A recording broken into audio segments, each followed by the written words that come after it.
Good morning and welcome to Our Issues Milwaukee. I'm your host, Andrea Williams. Our focus today is on the upcoming primary election set for Tuesday, August 14th.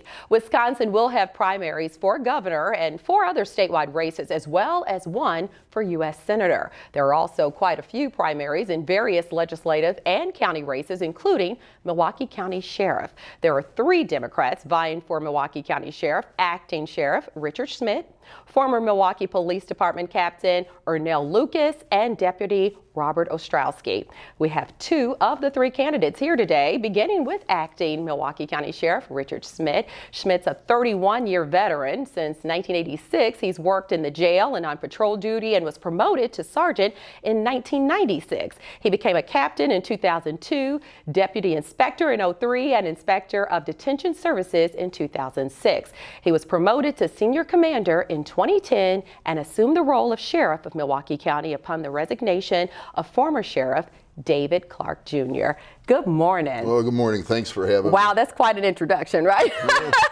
You've got a long career that you've really put time and effort into making a difference in law enforcement. So we're happy to have you here today. This is a pretty big race coming up on August 14th because the 3 of you Democrats are the only ones running. There are no Republicans. So whoever wins this primary will take on the role as Milwaukee County Sheriff. Winner take all.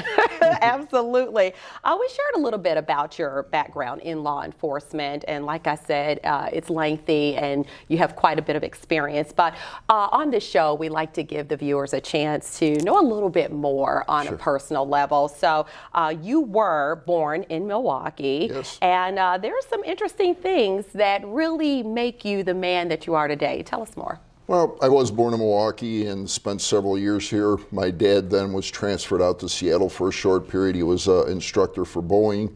He then moved down to Illinois for a stretch where he was worked for Western Electric. And then we came back about 40 years ago. And actually my background, I've been to multiple colleges, universities, and seminaries actually. So I actually have a doctorate in ministry, wow, which seems a little different for a person in law enforcement, but I started out that way. We came to Milwaukee, did church work, and quite frankly, just to be straightforward, church work doesn't pay real well, so I needed something, if you will, to supplement that. And I did apply to become a deputy 32 years ago, actually, now. And I just absolutely loved the career. I blossomed in it, as you've been so kind as to give my resume. Just started to grow through that and really make some progress as a deputy sheriff. Got multiple promotions. Some of my education on top of that, I've been to the FBI National Academy, Northwestern, where I've done some executive education and so forth. So I really pounded myself into getting properly schooled, if you will, in law enforcement. And here we are today as the acting sheriff. Here we are today, and it has been established that you stepped into this role of Milwaukee County Sheriff when former Sheriff Clark resigned last year. And at that time, you announced a series of initiatives to put your own mark on the agency. So talk a little bit about what some of those initiatives were. Right. Well, day 1, September 1st, when I took over, there were 5 main initiatives that I wanted to get started. I stayed up all night. I had all of 8 hours notice that I was going to be sheriff based on statute. So I wanted to pound some things out real quick. One was we were $6.8 million in deficit when I took over. I don't like fiscal deficits, and I don't think it's proper for the taxpayers.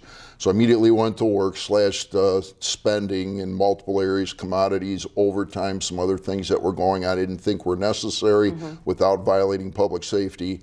We were able to reduce that by about 50%. So we ended up with about a 3.4 deficit at the end of 2017. I promised, and I hadn't even decided to run for sheriff yet. That was still multiple months off. I said, if I'm around in 2018, I'm going to balance the budget. Today, actually yesterday, we got our report. I'm actually in surplus right now, and I'm thrilled to death. So our people have done a tremendous job. Another huge issue is expressway patrols, traffic safety, just deteriorated in the county. So I put out what's called saturation patrols. We beefed up our patrols. I've been working with the task force with Milwaukee Police Department, State Patrol, the Sheriff's Office. We're really pushing hard on this. We've already had 6 deaths in Milwaukee County expressways, 2,500 accidents, and we're out there trying to make a change for public safety. So that's another huge one.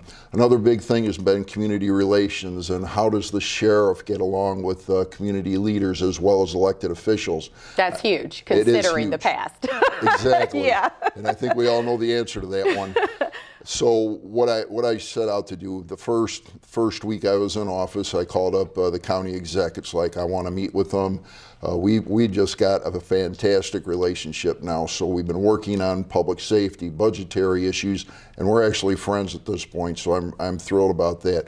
The mayor of Milwaukee, have a good relationship with him. The Alfonso Morales, the MPD police chief, great relationship. I see her, talk to him multiple times a week. Life has been really good.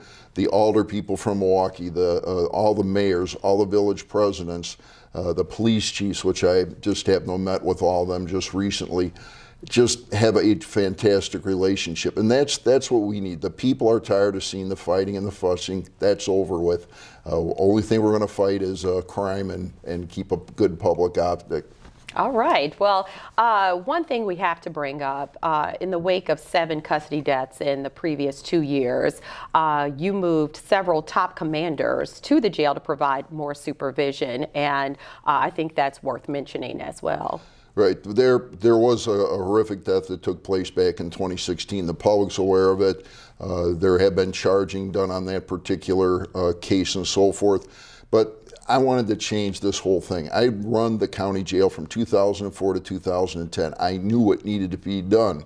First thing I did when I took over, it was like, we've got to change who's running the jail. Everything runs and rises and falls on leadership. I wanted the right people in place. So we changed the command staff, and then I did something that I think is fairly new to corrections. I took 3 top-level captains, sworn captains, off the street. I put them in the jail. They literally go cell to cell to cell, checking on the inmates, making sure they're in good shape, not decompensating.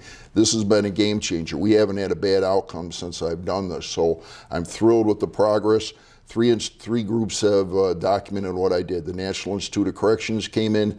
That report's available. It's open records. The Department of Corrections came in December of 2017, and the ACLU and Legal Aid Society have been working with the court on the changes that we've done. It's another great report. So tremendous change, positive change in this past year. So you did mention within an 8-hour period of becoming sheriff, you wanted to kind of put some things right there on the ground and get it rolling. So as you mentioned, you invited the National Institute of Corrections to review jail operations. So some of the things they found that needed to be contended with dealt with outdated policies, lockdowns, a turnover of correctional officers. That's an ongoing issue. But I think a certain amount of time after, you actually were commended for actually aggressively working to address those problems that were pointed out. And I think another thing that people really are concerned with, we've seen so many things happen with the use of body cameras. And you have a pilot program that is taking place as we speak. Talk about that. Right. One of the things that the public has really been very strong on is they want to have transparency. That's right. So one of the huge things, we didn't have body cameras. There was a pilot project years ago, but it never went anywhere. So immediately when I came in, this was another one of my new initiatives. So the pilot project actually started last week. So we have the cameras are on our officers that are in what we call our Parks and Tactical Enforcement Unit. They're on every day. The policies are there. Quite frankly, this is free to the taxpayers right now. We actually have a company that is allowing us to use these for a year until we get a actual proposal done from companies. So this is the transparency that I want in an organization. People demand it. They deserve it. I want the public to know what we're doing. And of course, there's going to be accountability. If by chance an officer does something inappropriate, unfortunately, they're going to have to be dealt with appropriately as well. But I'm trusting the body cameras will show the public that our deputies are doing a great job out there for public service. Yeah, and that is something that people, you know, the body cameras are there now with the police department, and all across the country, we see footage, and sometimes the accountability is not there. So that is another thing that goes along with these body cameras. People want to see those individuals who make the wrong decisions, be held accountable. Right. Absolutely. So right now there are 3 former Milwaukee County jail staffers that are facing charges in the dehydration death of Terrell Thomas. He died in a cell after going a week without water, and he was mentally ill. I think it's important to address how mentally ill inmates will be approached after something like this. Yeah, this is an extremely disturbing case that happened 2 years ago, and there's been a great deal of changes that have taken place, not just within the corrections side, but within the vendor that handles our medical and mental health. But here's the key thing. Every single inmate that comes into our jail is going through a physical and a mental health screening the second they come in the jail. They don't get into a pod area without these screenings taking place. There's other changes that the medical vendor, again, the corrections side, what I do, I don't control the medical and mental health. That's actually controlled through the House of Correction contract with this vendor. But changes have been made. Though I cannot tolerate any missing of mental health issues, making sure they're on the proper drugs, making sure they're put in the right areas, if you will, of the jail, so they get the proper care. These things have been instituted. Again, I haven't seen one bad outcome since I've taken over.